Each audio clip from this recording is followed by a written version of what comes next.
शांति। अगर हमारा सब कुछ बिगड़ चुका है, अगर हमारे साथ बहुत बुरा हो रहा है या फिर हमारी ज़िंदगी में कोई भी प्रॉब्लम आ रही है, तो उसे हम कैसे मानें, उसे हम कैसे देख सकते हैं कि जो हो रहा है, जैसा हो रहा है, हमारे लिए कल्याणकारी है। एक कहानी से समझाती हूँ। एक लड़का था और उसके पिता थे। ये दोनों साथ में अपने घर पर रहते थे। इनके पास एक घोड़ा था जिसको खेत के अंदर काम करने के लिए वो काम आता था। एक दिन क्या हुआ, उनका घोड़ा भाग जाता है तो गांव वाले उसके पिता से, उस लड़के के पिता से पूछते हैं, तुम्हारा घोड़ा भाग गया, तुम्हें दुख नहीं हो रहा? तो उसके पिता ने एक ही बात कही, जो हुआ अच्छा हुआ।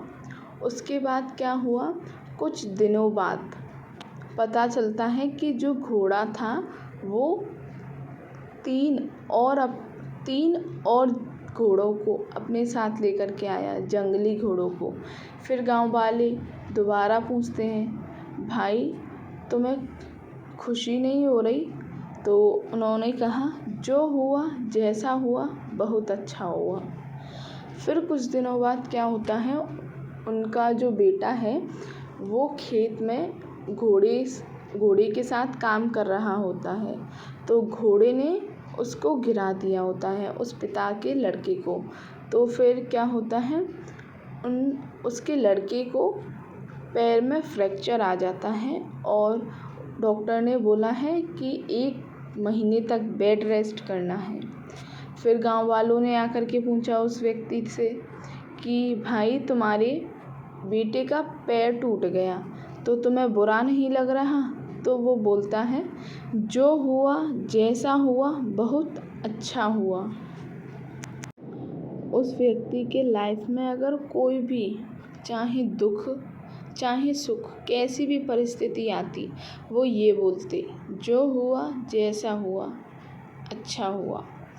फिर क्या होता है, 1 महीने बाद पता चलता है कि उस राज्य के अंदर युद्ध हो रहा है। तो डॉक्टर ने तो बोला था कि 1 महीने तक उसे रेस्ट करना है, फ्रैक्चर है तो भाई 1.5-2 महीना लग जाता है। तो तब तक उसका बेटा ठीक नहीं हुआ था। तो गांव के जितने भी जवान थे उन सबको युद्ध के लिए जाना था, लेकिन उसका जो पिता था, उस पिता का जो लड़का था वो तो जा नहीं सकता था, क्योंकि उसके तो भाई फ्रैक्चर था, तो वो तो जा ही नहीं पाता।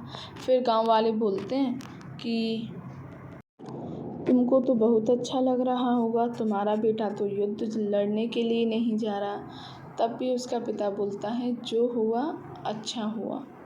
देखो इस कहानी से कितनी अच्छी सीख मिलती है। जिस टाइम पर कोई भी सिचुएशन, चाहे सुख हो चाहे दुख होता है, उस टाइम पर हमें पता नहीं चलता कि ये हमारे साथ क्यों हो रहा है, लेकिन कुछ सालों बाद, कुछ महीनों बाद, कुछ दिनों बाद हमें ज़रूर पता चलता है कि जो हुआ जैसा हुआ बहुत अच्छा हुआ। देखो आज के टाइम पर मान लीजिए कि आपके साथ, आपने ये ज़रूर अनुभव किया होगा, आपके साथ कोई परिस्थिति आई तो आप उस टाइम पे ये बोलते हो कि मेरे साथ ही ऐसा क्यों हुआ, मेरे समझ नहीं आ रहा। तो फिर तुम्हें कुछ समय बाद, कुछ सालों बाद, कुछ महीने बाद या फिर कुछ दिनों बाद तुम्हें पता चलता है, हाँ उस टाइम पर मेरे साथ जो हुआ बहुत अच्छा हुआ। देखो अगर आज के टाइम पर किसी के साथ दुख हो रहा है या फिर कोई सुख भोग रहा है, तो वो सिर्फ़ और सिर्फ अपने कार्मिक अकाउंट के कारण ही हो रहा है। और आपको ये भी पता है, परिस्थिति आती है तो वो हमें कुछ ना कुछ ज़रूर सीख दे के ज़रूर जाती है। अगर आपकी लाइफ में कोई भी बड़ी से बड़ी या छोटी से छोटी समस्या हो, तो आप उसे साक्षी होकर देखो कि जो होता है अच्छे के लिए होता है।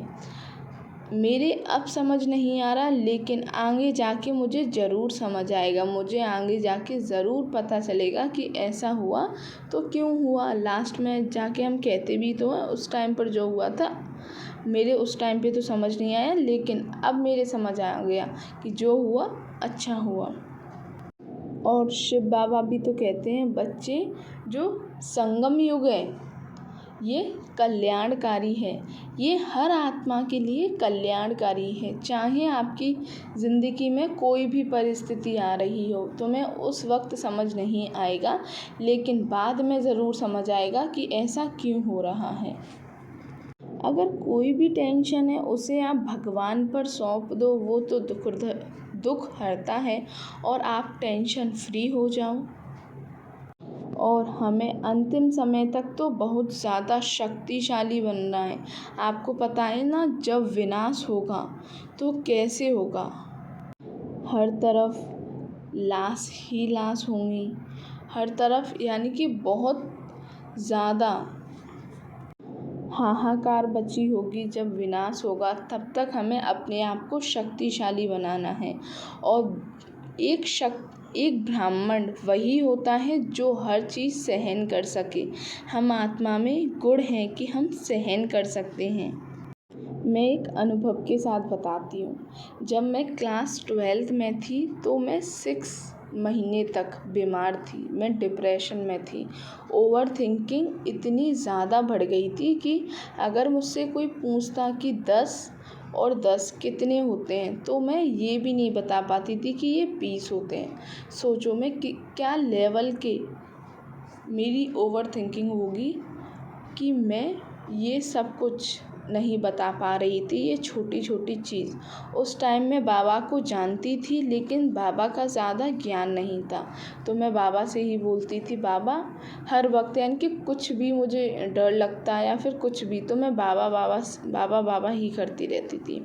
उस टाइम पे मैं बाबा से कहती थी, बाबा मेरे साथ ही ऐसा क्यों हो रहा है, मेरे समझ नहीं आ रहा कि ये मेरे साथ क्यों हो रहा है। मैं नहीं चाहती कि मेरे साथ ऐसा हो। उस टाइम पे इतना ज्ञान तो था नहीं मुझे। तो फिर 6 महीने बाद बाबा ने मुझे पास भी कराया, अच्छे मार्क्स भी दिलाए। और फिर उसके बाद मुझे बाबा ने अपना ज्ञान बताया, यानी कि उस टाइम पर थोड़ा बहुत ज्ञान आया मुझे, किसी ने मुझे समझाया। उस टाइम पे थोड़ा कम समझ आया, लेकिन उसके बाद ज्ञान बाबा के प्रति बढ़ता ही चला गया। मुझे बाबा ने बताया, बाबा ने कोर्स करवाया, बाबा की ज्ञान में बहुत ज़्यादा आगे बढ़वाया। सोचो अगर उस टाइम पर मैं डिप्रेशन में नहीं आती तो मुझे शिव बाबा स्वयं परम पिता परमात्मा शिव का ज्ञान नहीं मिलता, सत्य ज्ञान नहीं मिलता। उस टाइम पर मुझे समझ नहीं आया, लेकिन अब जाकर मुझे समझ आया कि जो उस टाइम पर जैसा हुआ था बहुत अच्छा हुआ था, मेरे लिए ही कल्याणकारी था। उस टाइम समझ नहीं आया, लेकिन अब समझ आ गया। अगर मैं बीमार नहीं पड़ती तो मुझे बाबा का ज्ञान नहीं मिलता और ना ही मैं आगे बढ़ पाती। अगर कोई आपके साथ बुरा व्यवहार करता है तो आप उन्हें साक्षी होकर देखो कि ये ड्रामा है, ड्रामा में ऐसा हुआ था, हो रहा है। और हम सभी रहम दिल हैं, बाबा के बच्चे हैं, हर किसी को माफ़ करते हुए चलें। अगर आपको वीडियो पसंद आई हो तो लाइक, शेयर एंड कमेंट ज़रूर करें। अगर आपका कोई प्रश्न है तो आप कमेंट करें, मैं उसके लिए वीडियो ज़रूर बनाऊंगी। ओम शांति।